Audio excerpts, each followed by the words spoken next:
Okay, this is the second half of the 8-3 notes, and this time we're going to deal with how do you handle real numbers and how do you deal with the replacement set and the AND graph. Okay, so the first thing we want to do is solve this problem exactly like we would if it were an equal sign, with one change with this. When we get rid of the -2, we're going to add 2 to both sides. And notice this is a -1x in front of there. With inequalities, which is less than, greater thans, when you multiply or divide by a negative number, which is what I'm doing here, you flip the direction of the inequality. So anytime you multiply or divide by a negative, this is going to change that from less than or equal to greater than or equal to, and then of course positive divided by a negative is a negative. So there's my solution. Okay, for real numbers you don't need a solution set, you just need to have the solution and a number line. So I'm going to put my number in question, 3 to the right, 3 to the left.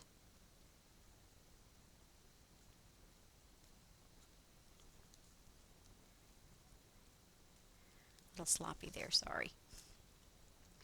Okay, with real numbers we could use open or closed circles. That's the only time we're going to even think about using an open circle. All the other times you're going to use a closed circle.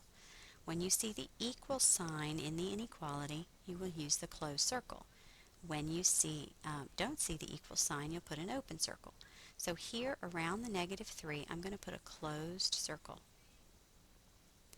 And remember that real numbers include all numbers, decimals, fractions, everything. So it includes all of these things in the middle, which means what I want to do is shade one or the other side of that number.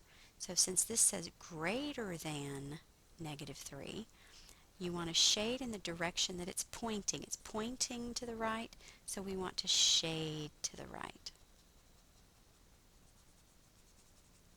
And darken the arrow.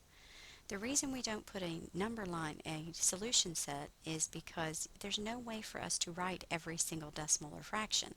So we only have the two answers when you're dealing with a real number. Okay, let's look at the next problem. Again, what we're going to do is start off by subtracting 2. So I get x is less than -1. There's my solution. Since I'm dealing with real numbers, I just need a number line graph. Put the number in question, which is -1 in the middle, 3 to the left, 3 to the right. So 0, oops, pardon me, I am not thinking. Try that again, shall we? -2, -3, -4. Zero's on this side because it's greater. Alright, so here you'll notice that we do not have an equal sign. So what we want to do is use that open circle. So I'm going to use an open circle around the -1 because it means that we won't include -1 because it's not equal. And then I want to shade where the numbers are less than -1, and that's pointing to the left, shade to the left. And don't forget to shade the arrow as well. Okay, let's try another one. So we're going to subtract 2 from both sides. X less than, well, -9 minus 2 is -11. So there's our solution. We just need a number line for real numbers. So -11 goes here in the middle, -12, -13, -14, -10, -9, -8. Okay, well, what number is going to be, what's going to go around the -11? Will it be open or closed circle? Well, look to the sign. Does not have an equal sign, it will be open because we don't include -11 as part of the answer. Now, which direction will you shade? Will you shade to the left or to the right of -11?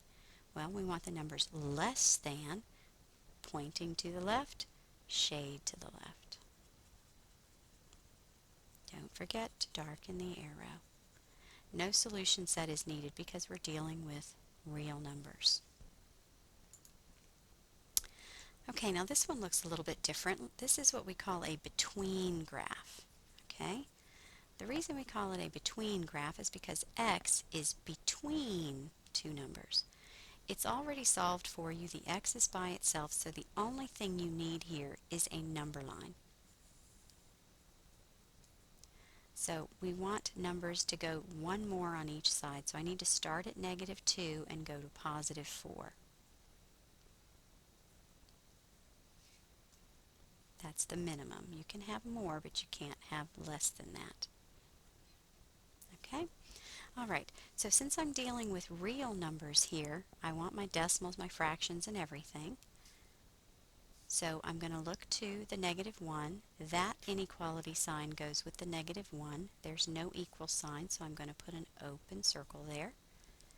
This inequality goes with the 3. Again, no equal sign, so I'm going to put a open circle around that. And since this says x is between -1 and 3, we shade everything in between. Again, because it's a real number, no solution set is required. Okay, let's do this where it's an integer. Again, it's a between graph. It's already solved, so we start off by drawing the number line. Our numbers need to go from at least 4 to 11. So 4, 5, 6, 7, 8, 9, 10, and 11. Okay, this is an integer now, so what you want to make sure is we're always using closed circles there, and you don't include any of this shading in the middle of stuff. So what we want to look for here is what integers is x between. So this is saying x is between 5, including 5 because of the equal sign, to 10, but not including 10 because no equal sign. So I'm going to include 5, that's an integer, and then 6 is between 5 and 10, 7 is between 5 and 10, 8 is between 5 and 10, so is 9. We would not include 10 because there was no equal sign here.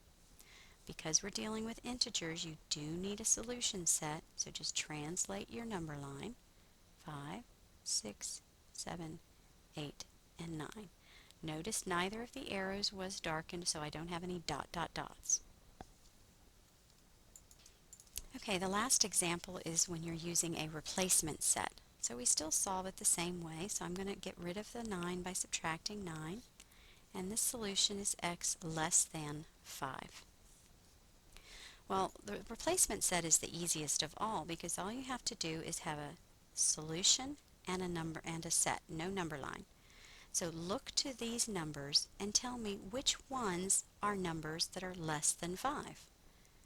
Okay, well, -1 is less than 5. 2 is less than 5. 5 is not less than 5, it's equal to 5. And 8's not less than 5. So there's your answers. And that's it.